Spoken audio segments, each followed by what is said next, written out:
Premier constat pour la section paloise, deuxième du top 14 après 9 journées, l'équipe attire de plus en plus de monde au stade du Hameau. Près de 15 000 spectateurs à chaque match, des supporters séduits par le jeu palois. Le travail de fond de Piccheroni, en gardant les jeunes joueurs et en les faisant progresser, il y a des résultats. C'est un travail de l'ensemble des clubs, des joueurs, des dirigeants, des entraîneurs, et c'est mérité, ça fait du bien. C'est la combativité, c'est du beau jeu, c'est un bon esprit et ça les fait avancer, quoi. Autre fierté, la section a cette saison 6 joueurs retenus dans le groupe du 15 de France. Gaëton qui est quand même au 15 de France, franchement il aide beaucoup, ça fait plaisir de l'avoir dans l'équipe et d'autres qui sont sélectionnés aussi dans le 15 qui nous aident beaucoup. Et voilà, et ça fait plaisir, des jeunes qui jouent très bien aussi, donc c'est cool.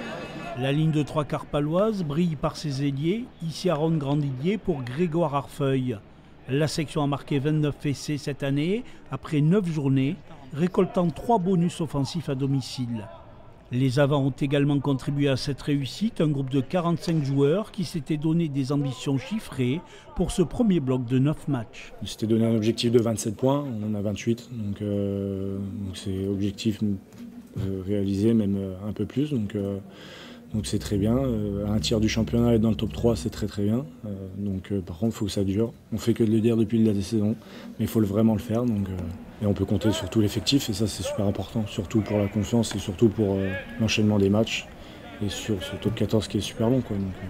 Après 9 journées, Pau occupe la deuxième place du classement derrière le champion, le Stade Toulousain. Toulouse battu au Hameau avant de voir la section perdre au Racing et gagner difficilement contre Perpignan lors de la dernière journée. C'est un bon bilan qui doit nous renvoyer à une exigence bien supérieure. Parce qu'au Racing, on a la victoire en main et on n'est pas capable de la prendre.